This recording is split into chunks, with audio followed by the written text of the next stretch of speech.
Publishers might see an increase in online ad revenue with the arrival of a new ad sales company. Frank Addante, CEO of the Rubicon Project, was recently in Australia and Asia to meet with local publishers.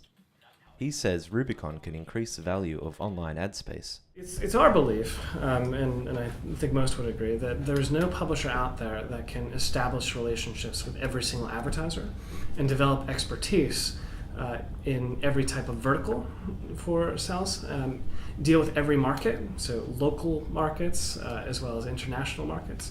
And if you look at the way that the distribution of inventory is going, is that for a lot of domestic publishers, a lot of their inventory is coming from outside of their local countries. So in the US, as an example, more than 50% of the users coming to US-based websites are coming from outside of the US. So there's no publisher out there that has a sales team in every single country around the globe, right? There's no publisher sales team that deals with every single local city in their own countries.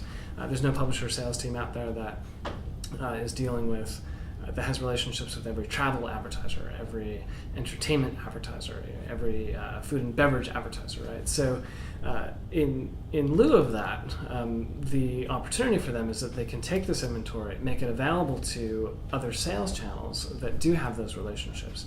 And by doing that, that gets them maximum exposure to the market and to all the ad spend.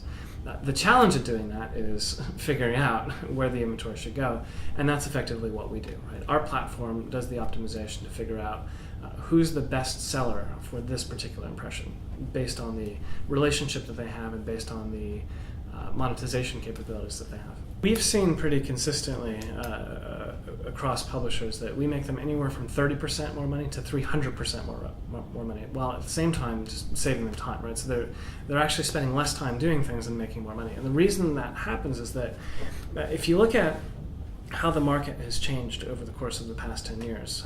10 years ago, publishers sold 100% of their inventory direct. Over the course of the past 10 years, we've seen 500 different ad networks pop up across the globe, 500 ad networks and also ad exchanges, right? So advertisers are spending money with all of them. One of those ad networks, by the way, is Google, right? And if you look at that, Google has 23% market share of all the ad spend around the globe, which is why Google's stock price is so high. Another way to look at that is that 1 out of every $4 are being spent with Google.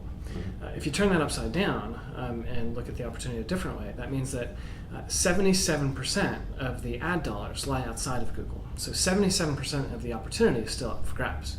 So if a publisher is just connected to one sales channel, whether that be their own sales team or even if they were just to connect to Google, that means that they're missing out on 3 out of every $4 in the market, right? So again, if we can take the publisher's inventory, create a marketplace for the other 77% of the dollars in the world, that means that there's 3 times the ad spend that Google sees. The problem with that is that it's fragmented, so if we could defragment that, put that all into one place, put that all into one market, then we should see, and we do see, a lot of publisher benefit for that, where they're able to make more money because, again, they're exposing their inventory to effectively more advertisers through more sales channels. Nick Evershed reporting for the NPA.